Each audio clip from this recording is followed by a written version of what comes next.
அனைவருக்கும் இனிய காலை வணக்கம். விசாகம் சக்தி யூடியூபர் வாடிக்கையாளர்களுக்கு மீண்டும் ஒரு முறை குறிப்பிடுகிறேன். இனிய காலை வணக்கம். இன்றைய பதிவில் நாம் காண இருப்பது நடந்து முடிந்த சென்னை மைதானத்தில் நடந்த இந்தியா பங்களாதேஷுக்கான அந்த முதல் டெஸ்ட்டு, அந்த வெற்றி குறித்த அந்த விளையாட்டு எப்படி நடந்தது குறித்து நாம் இன்று காண இருக்கிறோம். இந்தியா பங்களாதேஷ். இந்தியா உலகம் தரம் வாய்ந்த ஒரு அணி. அதே வேளையில் பங்களாதேஷும் நீண்ட ஒரு அனுபவம் உள்ள அணி. அதை குறைத்து மதிப்பிட முடியாது. இப்படி இரு அணிகளுக்குமான முதல் டெஸ்ட்டு சென்னையில் நடக்கிறது. பேட்டிங் செய்த இந்திய அணி முக்கிய விக்கெட்டுகளை ரோஹித் சர்மா, விராட் கோலி, KL ராகுல் போன்ற முக்கிய விக்கெட்டுகளை இழந்து தத்தளித்து கொண்டிருக்கிறது. இந்திய அணி இந்த இன்னிங்ஸில் சொற்ப ரன்களில் ஆட்டமிழந்திடுமோ என்ற ஒரு எண்ணம் ரசிகர்கள் மத்தியில் சூழ்ந்து இருந்தது. அந்த வேளையில் நம் தமிழகத்தினுடைய அஸ்வின் அவர்கள் களம் காண்கிறார். அவர் இறங்கும் பொழுது இந்திய அணி 144 ரன்கள் 6 விக்கெட்டுகளை இழந்து என்ற ஒரு தர்ம சங்கடமான ஒரு இக்கட்டான ஒரு சூழலில் இருக்கிறது. அப்போ இந்த காலகட்டத்தில் அஸ்வின் அவர்கள் களமிறங்குகிறார். இந்திய அணி ஒரு மோசமான காலகட்டத்தில் உள்ளது, இதனிருந்து மீட்க வேண்டும் என்ற நிலைப்பாடு அவர் மனதில் பதிவாகிவிட்டது. அதனால்தான் அவர் ஒவ்வொரு பந்தையுமே தெளிவாக கணித்து ஆடிக்கொண்டிருந்தார். அந்த எண்ணத்தை ஆழ பதிந்து பொறுமையாக விளையாடி, தெளிவாக விளையாடி, ஒவ்வொரு ஷாட்டுகளையும் பெர்ஃபெக்டாக அதை பயன்படுத்தினார்.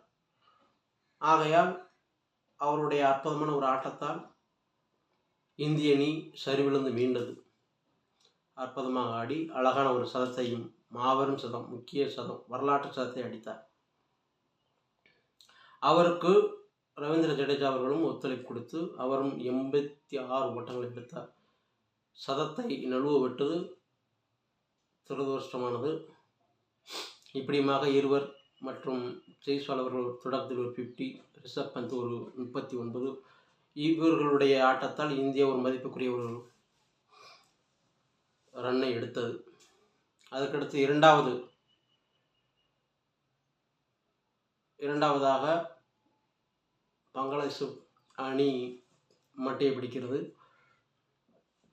எப்படி இந்திய அணிக்கு பங்களாதேஷ் பந்துவீச்சாளர்கள் ஒரு அதிர்ச்சியை கொடுத்தார்கள் தொடக்கத்தில், அதுபோலவே அதைவிட மிஞ்சும் விதமாகவே இந்திய பந்துவீச்சாளர்களும் அவர்களுக்கு தொடக்கத்தில் அதிர்ச்சியை கொடுத்தனர். அதோடு மட்டுமல்ல, தொடர்ந்து துல்லியமாக பந்து வீசி அந்த அணியை 144 ஓட்டங்களுக்குள் சுருட்டினர். இதில் பும்ரா, ஆக்ஸ்தீப், சிராஜ் போன்றவருடைய முக்கிய பங்கு உள்ளது, ரவீந்திர ஜடேஜாவும் கூட. அதற்கடுத்து இரண்டாவது இன்னிங்ஸை தொடக்கிய இந்திய அணி இரண்டாவது இன்னிங்ஸிலும் ரோஹித் சர்மா, KL ராகுல் சொற்ப ரன்களில் ஆடிக்கொண்டு கடைசி வரை நின்றார். டிக்ளேர் செய்யப்பட்டது. இந்த இன்னிங்ஸிலும் முன்னணி மட்டைகளாக கருதக்கூடிய, உலகத்தில் சிறந்த மட்டைகளாக கருதக்கூடிய விராட் கோலி அவர்கள் இந்த இன்னிங்ஸிலும் சொற்ப ரன்களில் ஆட்டம் இழக்கிறார். அப்போ இந்த நேரத்தில் பல்வேறு காலகட்டங்களில் இந்திய அணி இக்கட்டான நிலையில் இருக்கும் பொழுது கை கொடுத்து அணியை மீட்ட சூப்மன் கில், ரிஷப் பந்த் போன்ற அந்த இளம் வீரர்கள் இருவரும் சேர்ந்து தங்களுடைய ஆட்டத்தை நேர்த்தியாக வெளிப்படுத்தினர்.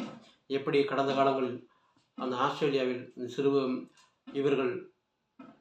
இவர்களுடைய ஒத்துழைப்பால் ஆஸ்திரேலியாவில் இந்தியா வரலாற்று மிக்க ஒரு தொடரை வெல்வதற்கு காரணமாகிறது. அதே ஒரு ஆட்டத்தை இந்த டெஸ்டிலும் இருவரும் சேர்ந்து வெளிப்படுத்தினர். இதனால் இந்திய அணி இரண்டாவது இன்னிங்ஸில் 285 ரன்களுக்கு எடுத்து டிக்ளேர் செய்கிறது. அதற்கடுத்தபடியாக பங்களாதேஷ் ஆட்டத்தை இரண்டாவது இன்னிங்ஸை தொடங்குகிறது.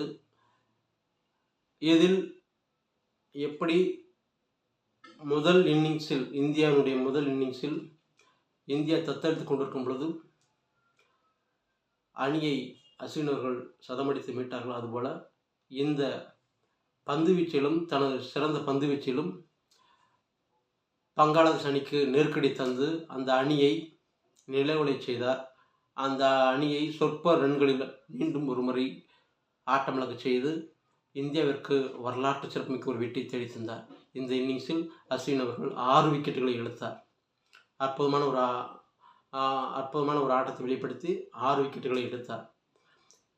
இதன் காரணமாக இந்தியா மாபெரும் வெற்றி, வரலாற்று சிறப்புமிக்க ஒரு வெற்றியை பெற்றது.